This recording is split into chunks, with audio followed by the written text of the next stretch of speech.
Здравейте, приятели, братя и сестри, на канала Да почувстваш Бога.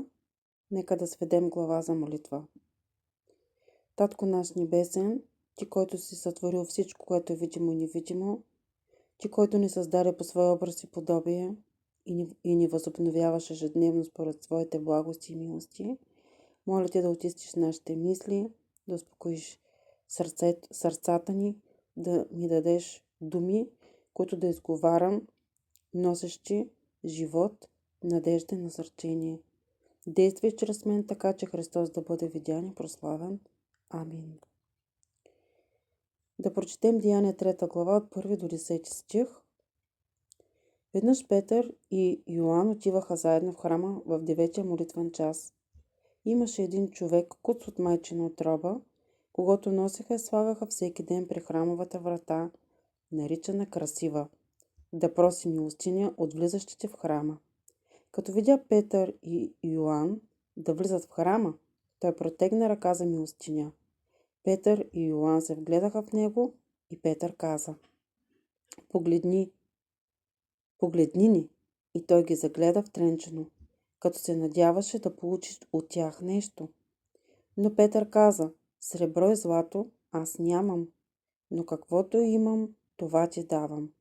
В името на Исус Христос стани и ходи. И като го хвана за дясната ръка, изправи го и веднага заякнаха стъпалата и глезените му.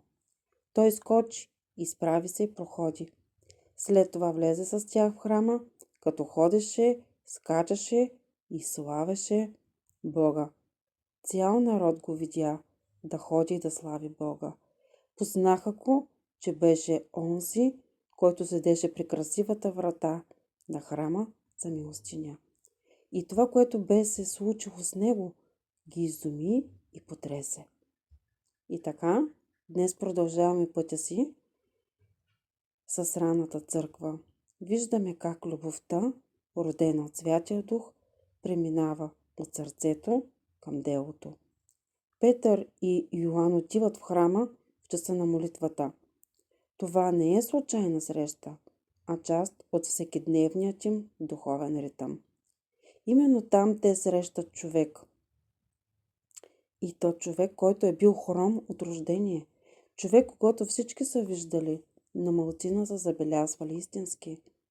Той иска милостиня, но Бог е подготвил нещо повече от монета.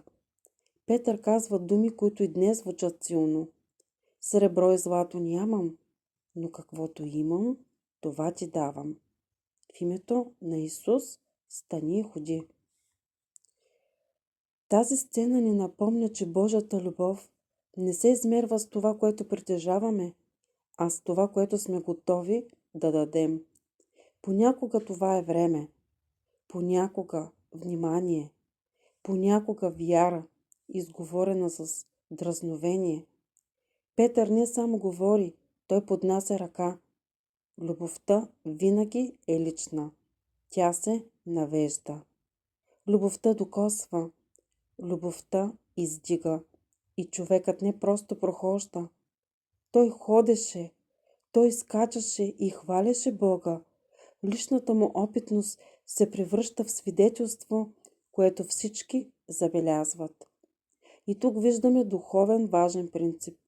Когато църквата живее в молитва и единство, Бог я използва, за да донесе изцеление и надежда на тези около нея.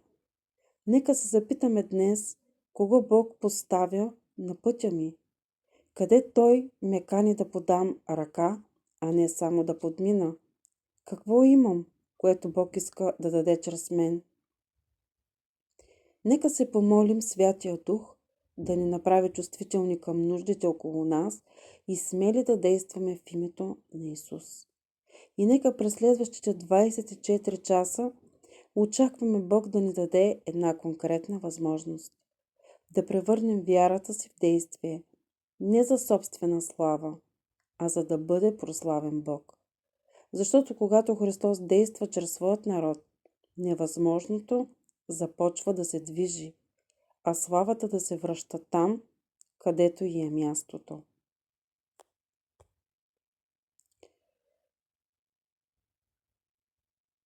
при Бога. Господи, благодарим Ти за Словото.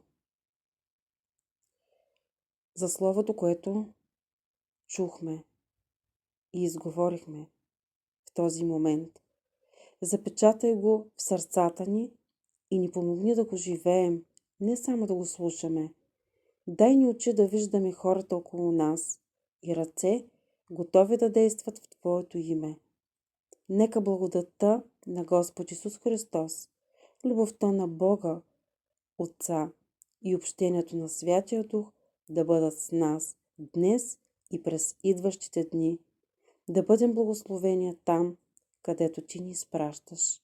На Те принадлежи цялата слава. Амин.